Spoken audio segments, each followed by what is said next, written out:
Eu saúdo a amada igreja com a gloriosa paz do nosso Senhor e Salvador Jesus. Amém? Vamos abrir as nossas Bíblias no livro de Hebreus. Hebreus capítulo 10, a partir do 19. Exortação a perseverar na fé. Tendo, pois, irmãos, ousadia para entrar no santuário pelo sangue de Jesus, pelo novo e vivo caminho que ele nos consagrou, pelo véu, isto é, pela sua carne. E tendo um grande sacerdote sobre a casa de Deus, cheguemo-nos com verdadeiro coração e inteira certeza de fé, tendo os corações purificados da má consciência e o corpo lavado com água limpa. Retenhamos firmes a confissão da nossa esperança, porque fiel é o que prometeu. E consideremos-nos uns aos outros para nos estimularmos à caridade e às boas obras, não deixando a nossa congregação, como é costume de alguns, antes admoestando-nos uns aos outros, e tanto mais quanto vedes que se vai aproximando aquele dia. Porque se pecarmos voluntariamente, depois de termos recebido o conhecimento da verdade, já não resta mais sacrifício pelos pecados, mas uma expectação horrível de juízo e ardor de fogo que há de devorar os adversários. Quebrantando alguém a lei de Moisés, morre sem misericórdia só pela palavra de 2 ou 3 testemunhas. De quanto maior castigo, cuidai vós, será julgado merecedor aquele que pisar o Filho de Deus e tiver por profano o sangue do testamento com que foi santificado e fizer agravo ao Espírito da graça. Porque bem conhecemos aquele que disse: minha é a vingança, eu darei a recompensa, diz o Senhor. E outra vez, o Senhor julgará o seu povo. Horrenda coisa é cair na mão do Deus vivo. Amém? Vamos ficar por aqui. Aleluia. Louvado, exaltado, engrandecido seja o nosso Deus. O título da minha diz assim: exortação a perseverar na fé. Nós temos que perseverar nesta fé, que um dia, ao confessarmos Jesus como Senhor e Salvador das nossas vidas, nós cremos que Ele é o Salvador do mundo. E na nossa caminhada acontecem muitas coisas para esfriarmos na fé, para voltarmos atrás. Mas nós devemos buscar se firmar cada vez mais a nossa fé em Cristo. E o escritor de Hebreus diz assim no verso 19 do capítulo 10: tendo, pois, irmãos, ousadia para entrar no santuário pelo sangue de Jesus. Para nós entrarmos no santuário de Deus, nós entramos através do sangue de Jesus. Nós não entramos com medo, mas nós entramos com a certeza de que Ele está nos ouvindo e Ele nos responderá. Quando nós vamos a qualquer lugar, seja uma clínica, uma repartição pública, a gente não entra de vez. Tem sempre alguém para nos atender e para mandar a gente esperar para que chegue a nossa hora. Mas para falarmos com Deus não precisa isso. Todos têm acesso livre à presença de Deus, aqueles que têm uma aliança com Deus no sangue do seu Filho. E Ele ouve a todos. E Ele fala de um novo e vivo caminho. Pelo novo e vivo caminho que Ele nos consagrou, pelo véu, isto é, pela sua carne. Então, pela sua morte, Jesus nos deu o direito a entrar no céu, a entrar por esse vivo e novo caminho. O seu sacrifício nos garante esta liberdade, esse livre acesso a Deus, ao santuário de Deus, ao trono de Deus, para rogar a Deus aquilo que nós precisamos. E tendo um grande sacerdote sobre a casa de Deus, Deus, ao seu lado está o seu Filho Jesus Cristo, que é o nosso sumo sacerdote da aliança eterna, que intercede ao Pai por nós.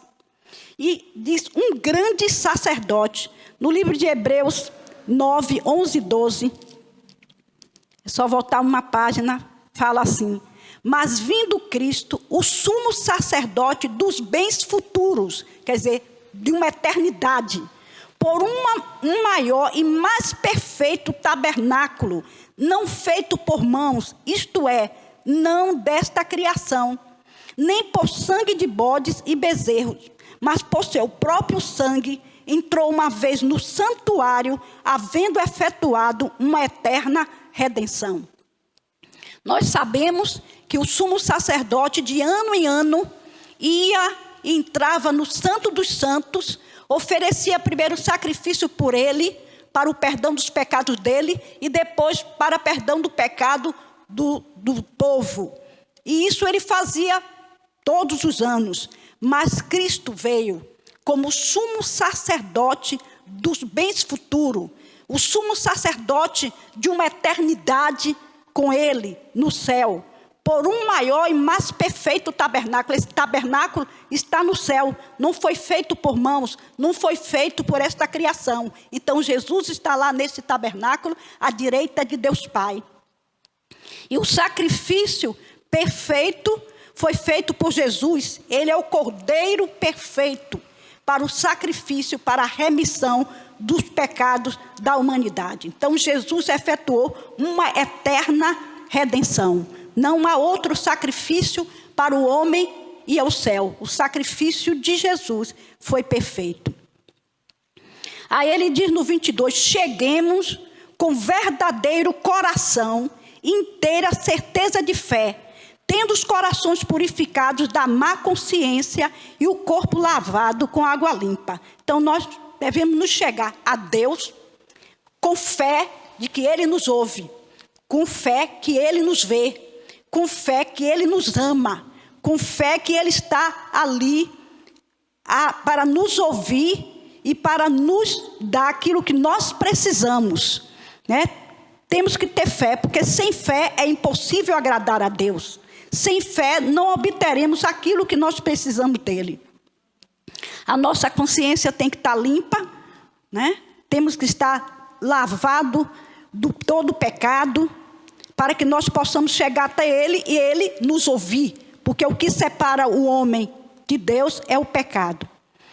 O 23 diz assim: retenhamos firmes a confissão da nossa esperança, porque fiel é o que prometeu. Então, nós devemos estarmos inabaláveis nesta confissão que Jesus Cristo é o nosso Deus, é o nosso Senhor, é o nosso Salvador, e que Ele nos garante uma vida eterna. Aquele que falou é fiel para cumprir.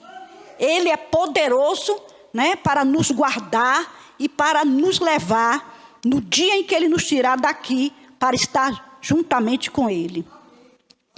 E diz assim: e consideremos uns aos outros para nos estimularmos à caridade, ou seja, ao amor e às boas obras. Quer dizer, a gente deve considerar os irmãos. Se o irmão está fraco, a gente tem que ir a ele para ajudar ele a vir se fortalecer, a vir se animar, né? Considerar os irmãos como parte do corpo de Cristo, como irmãos eternos, como irmãos que irão morar no céu. Considerando, ajudando, né? Cooperando para o crescimento do irmão, para o fortalecimento, para o avivamento, para o renovo do irmão. A gente tem que fazer isso. Estimular o irmão a boas obras, a praticar o que é bom. Praticar obras que, quando passada pelo fogo, não se queime. Obras que não sejam como palha, como madeira, mas obras de ouro, para que eles possamos receber nosso galardão lá no céu. Não deixando a nossa congregação, como é costume de alguns, antes admoestando-nos uns aos outros, e tanto mais quanto vedes que se vai aproximando aquele dia. Né? Não devemos deixar a nossa congregação, não devemos achar que devemos ficar em casa ouvindo as pregações dos pastores pelo computador, mas devemos valorizar o culto, juntamente com os irmãos em Cristo, da nossa congregação. E admoestando uns aos outros, falando uns com os outros. É tempo de estar na congregação, é tempo de congregar, é tempo de se reunir, é tempo de buscar junto, É tempo de estar ouvindo a palavra de Deus. É tempo de estar falando com um e com o outro. É tempo de nos unir. Ele disse assim: admoestando uns aos outros, e tanto mais quanto vezes que se vai aproximando aquele dia. Nós estamos vivendo em um tempo que nós sabemos que o dia do Senhor está próximo. Nós estamos vivendo num tempo em que nós vemos que a qualquer momento pode acontecer o arrebatamento, ou a qualquer momento podemos sair dessa terra. Como diz o pastor João, eu também digo, para morrer basta estar vivo. No ano de 2019, já no fim de, acho que novembro, o Senhor falou para nós, na reunião da nossa família, que iria morrer muitas pessoas e que muitas pessoas iriam descer ao inferno. E que Ele ia levar alguém, ia levar também da nossa família. Mas que não se preocupasse, porque era Ele que ia levar e ia receber galardão. Aí a gente logo imaginou nos mais velhos. O Senhor vai levar os mais velhos. Eu ainda falei, a Dalcira disse, não é você, você não vai. Lembra que eu disse? E não sabíamos que era essa peste que viria. E o que aconteceu? Meu irmão Daniel, conversando com meu cunhado, que tem 60 anos, sobre o que o Senhor tinha falado. Aí minha irmã, a esposa dele, disse, eu não quero nem saber nenhuma profecia que seja dizendo que eu ou meu marido vai morrer. E meu irmão Daniel ficou conversando com Zé até tarde da noite, sobre esses assuntos que o Senhor estava falando e tal. Aí ele disse, olha, Nel, eu estou no fim da fila. Não vai ser eu não, eu estou no fim da fila. Não demorou nem 12 horas, ele morreu. Infartou. Estava com os exames todos na mão. Os exames tinham dado tudo ok.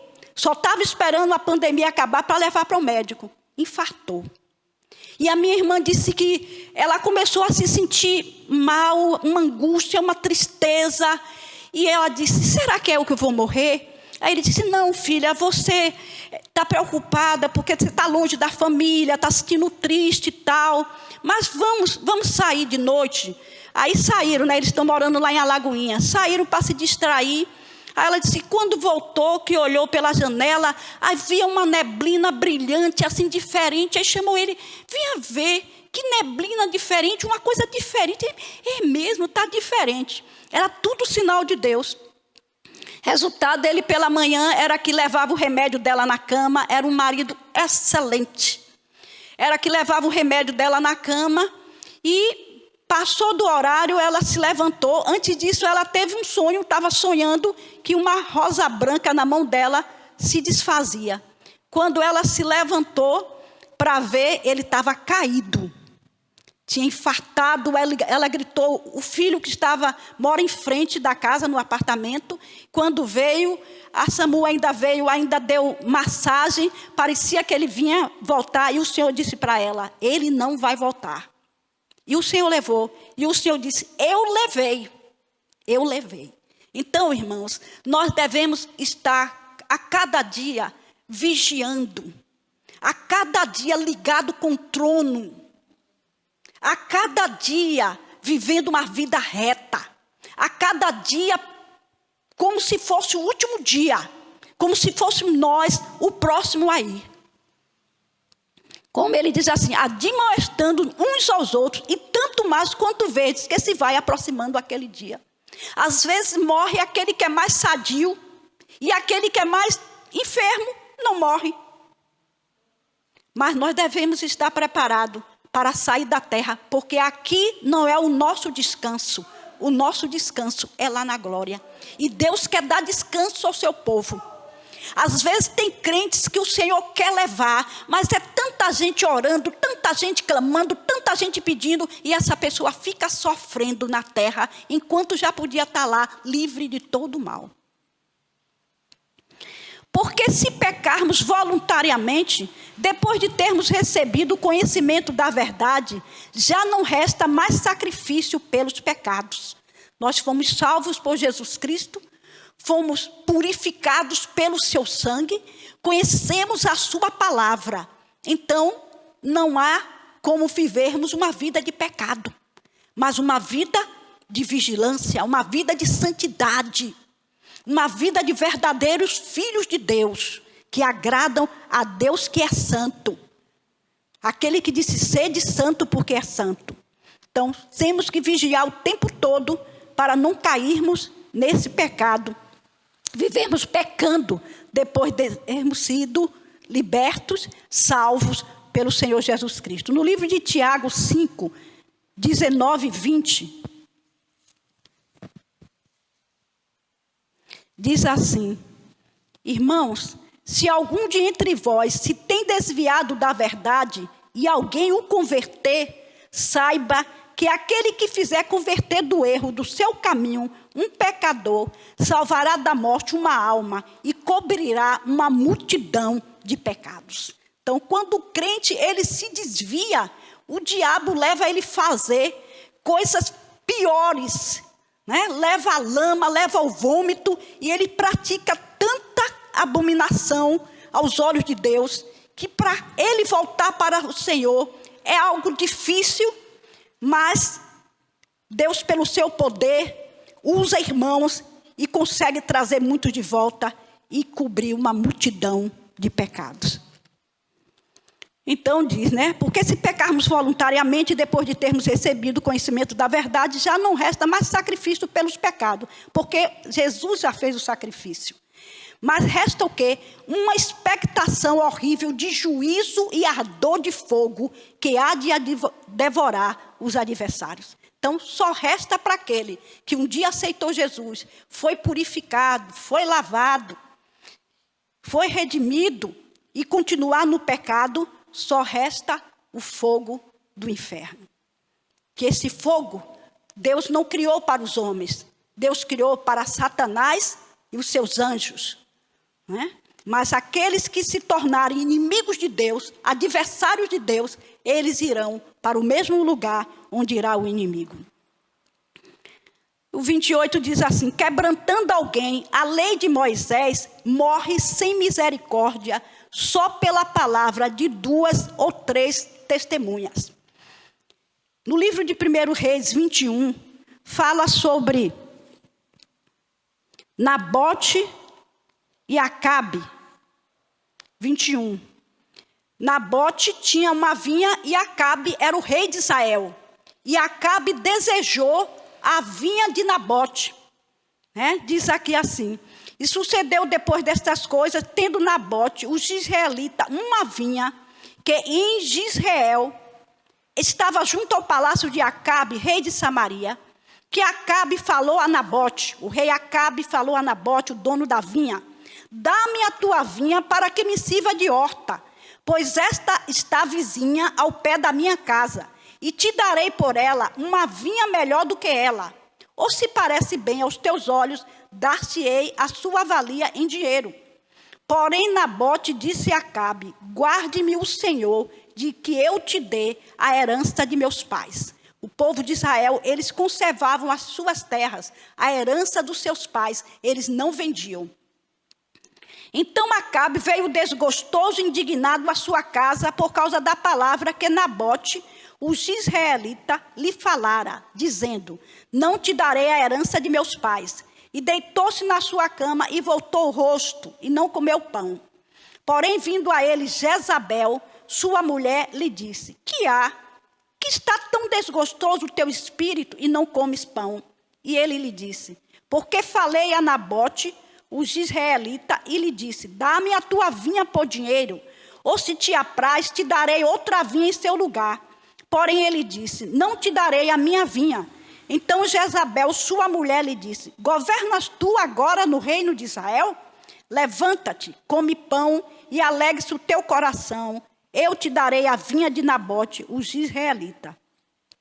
Então escreveu cartas em nome de Acabe e as selou com seu sinete, e mandou as cartas aos anciãos e aos nobres que havia na sua cidade, e habitava com Nabote. E escreveu nas cartas dizendo: apregoai um jejum e ponde Nabote acima do povo, e ponde defronte dele 2 homens, filhos de Belial, que testemunhem contra ele, dizendo: blasfemaste contra Deus e contra o rei, e trazei-o fora e apedrejai-o para que morra. E os homens da sua cidade, os anciãos e os nobres que habitavam na sua cidade, fizeram como Jezabel lhes ordenara, conforme estava escrito nas cartas que lhes mandara. Apregoaram um jejum e puseram Nabote acima do povo.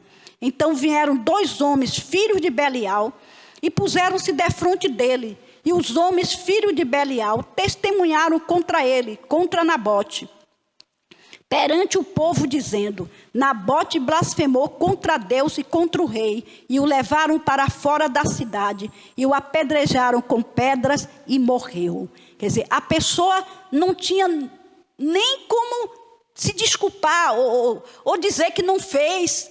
Não tinha nada que falasse para que fosse impedido que fosse apedrejado. Bastava 2 testemunhas. E olha quem é que estava ali para executar isso: os nobres da cidade e os anciões, concordando com o homicídio para que fizesse então a vontade daquele rei, a vontade da mulher daquele rei. Então bastava 2 testemunhas para que a pessoa fosse morta. A mesma coisa aconteceu com Estevão, né? Aqueles homens estavam discutindo com Estevão, Estevão mostrando uma sabedoria, isso irritou eles, eles arrastaram Estevão, levaram diante dos anciões, diante dos sacerdotes, e disseram que ele estava blasfemando contra a lei e contra Deus. E arrastaram Estevão e também apedrejaram. Então, se basta 2 testemunhas, segundo a lei de Moisés, 2 ou 3, segundo a lei de Moisés, a pessoa morre sem misericórdia. Aí está dizendo assim: de quanto maior castigo, cuidai vós, será julgado merecedor aquele que pisar o Filho de Deus e tiver por profano o sangue do testamento, com que foi santificado, e fizer agravo ao Espírito da graça. Quanto maior castigo receberemos nós, se nós fizermos pouco caso do sangue do Filho de Deus vertido na cruz do Calvário. Se nós não dermos importância ao sacrifício do Filho de Deus para nos redimir de todo o pecado. Tiver por profano o sangue do testamento com que foi santificado, e fizer agravo ao Espírito da graça, fizer agravo ao Espírito de Deus que nos convenceu do pecado, do juízo e da justiça, ao Espírito de Deus que fomos selados para o dia da redenção, injuriarmos, fizermos desfeita a esse Espírito que está conosco todos os dias, nos ajudando a permanecer na fé, nos ajudando a continuar de pé. Que castigo será esse? Porque bem conhecemos aquele que disse: minha é a vingança, eu darei a recompensa, diz o Senhor, e outra vez o Senhor julgará o seu povo. Esse Deus de amor também é Deus de justiça. Esse Deus de amor um dia vingará o sangue do seu Filho derramado na cruz do Calvário para a salvação do mundo. E o mundo desprezou, o mundo rejeitou, o mundo blasfema, o mundo fala mal. Aleluia. O 31 diz assim: horrenda coisa é cair na mão do Deus vivo, do Deus Todo-Poderoso. Diz a palavra de Deus: não temais o que pode matar o corpo, temeis ante aquele que pode tirar a vida e lançar a alma no inferno. Então nós devemos temer a Deus. Temer a Deus é obedecer, não é ter medo de Deus, não é só temer para não ir para o inferno. Nós devemos amar a Deus, porque Ele nos amou primeiro, porque Ele nos quis, porque Ele se compadeceu de nós. Irmãos, quantas vidas estão aí buscando a Deus no lugar errado, crendo que estão com Deus, Quantas vidas adorando os ídolos ali, fazendo deles aquele ser precioso, crendo que vão para o céu, irmãos, e vão para o inferno. Mas nós, o Senhor teve misericórdia de nós e fez brilhar a sua luz no nosso entendimento, nos deu fé para a salvação, nos convenceu do pecado, do juízo e da justiça. Nos amou primeiro, nos ama com amor eterno, nos selou com seu Espírito para não nos deixar só, para nos deixar órfão, mas para que Ele nos guiasse em toda a verdade, Ele nos assistisse nas nossas fraquezas. Então, voltar atrás é para ter um sofrimento maior do que aqueles que não conheceram. Porque bem conhecemos aquele que disse: minha é a vingança, eu darei a recompensa, diz o Senhor. E outra vez o Senhor julgará o seu povo. Horrenda coisa é cair na mão do Deus vivo. Lembrai-vos, porém, dos dias passados, em que depois de seres iluminados, suportastes grande combate de aflições. O escritor de Hebreus está falando à igreja, né, que era para que eles se lembrassem dos dias passados em que eles foram iluminados, receberam a Cristo, deixaram de estar presos à lei para serem salvos pela graça. E eles suportaram grande combate de aflições para que eles estivessem se lembrando. E ele diz assim: em parte fostes feitos espetáculo, com vitupérios e tribulações, e em parte fostes participantes com os que assim foram tratados. Desde que Jesus morreu na cruz, o fundador da igreja, aquele que é o cabeça da igreja, que nos fez membro do seu corpo, sofreu ali para a salvação do mundo. Todos aqueles que creem nele também sofrem nesta terra. Nós levamos a cruz. Cruz é sofrimento. Uns sofrem mais do que os outros. Aqui o escritor de Hebreus está falando que eles foram feitos espetáculo. Eles estavam na arena e o povo ali para ver os leões comerem muito dos santos. Eles estavam ali como espetáculo, onde muitos riam, onde muitos estavam ali para ver aquelas cenas de morte como uma coisa natural. Com vitupérios e tribulações. Vitupérios, ouviam ofensas, eram injuriados, eram insultados, falavam deles coisas vergonhosas. Assim viveram os nossos irmãos e assim vivem hoje. E tribulações, e em parte fostes participantes com os que assim foram tratados, né? E outros foram participantes com aqueles que sofreram vitupérios e tribulações. Porque também vos compadecestes dos que estavam nas prisões, e com gozo permitistes a expoliação dos vossos bens, sabendo que em vós mesmo tendes no céu uma possessão melhor e permanente. Os irmãos se compadeciam daqueles que estavam nas prisões. Aqueles que estavam fora se compadeciam dos que estavam nas prisões, orando, clamando a Deus para dar graça a eles, para suportarem. E também a igreja permitia que levassem os seus bens, que levassem tudo o que tinham, e permitiam, não triste, mas sabendo que em vós mesmo tende no céu uma possessão melhor e permanente. Eles sabiam que tudo que era tirado deles na terra, mas no céu eles tinham uma possessão permanente. Tudo por toda a eternidade de gozo eterno no céu. Irmãos, hoje não é diferente. O que está escrito aqui, que os nossos irmãos padeceram durante a vida dos apóstolos, dos outros discípulos, e até hoje, tem crentes sofrendo no mundo, crentes vivendo horrores por amor a Cristo. Nós não vemos isso. E às vezes a igreja, qualquer coisa, vive se queixando, vive murmurando, vive achando que sofre mais do que todo mundo. Sofrer, irmão, são os nossos irmãos que estão presos nas cadeias. Eles não ficam lá presos, não.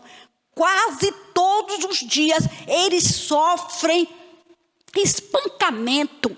Eles sofrem fome, frio, calor.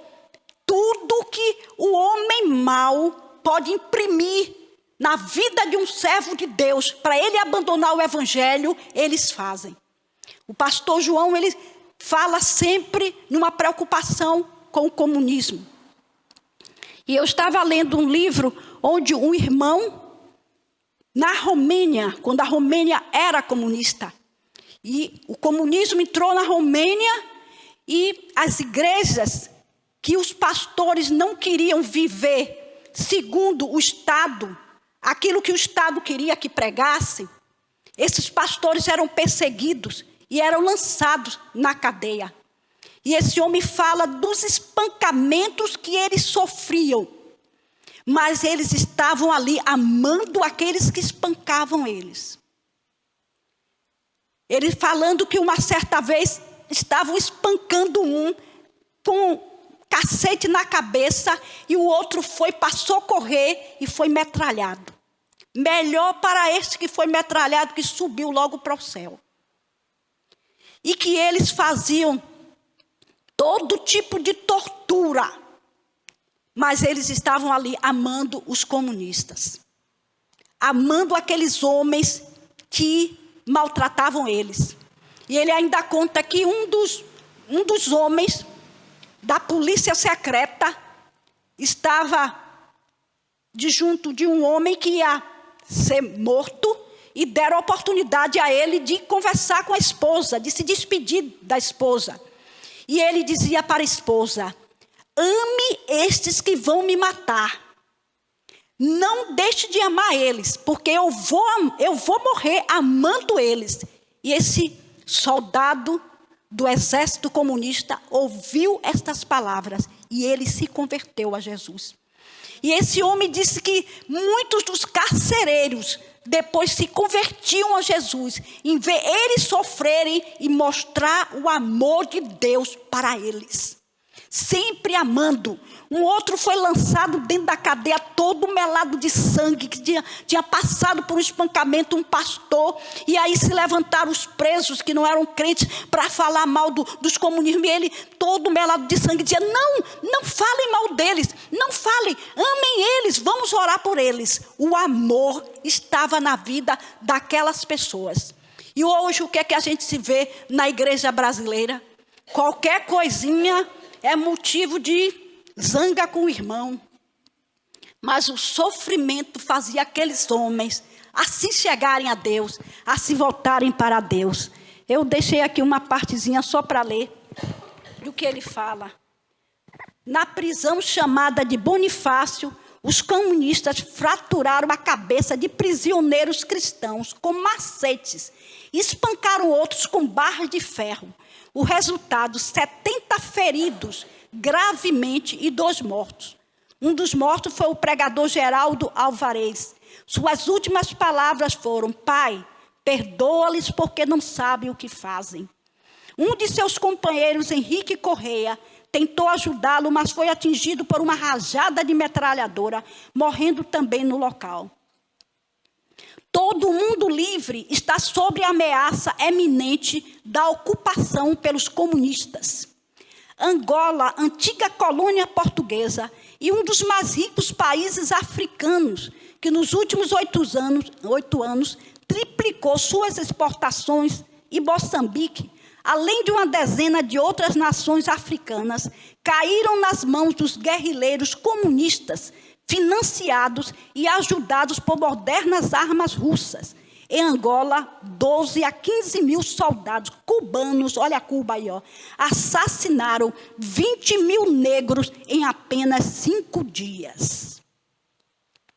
Isto é o que faz os comunistas. E eles estão aí, querendo levar as outras nações a dizer que não existe Deus, porque o comunismo prega que não existe Deus.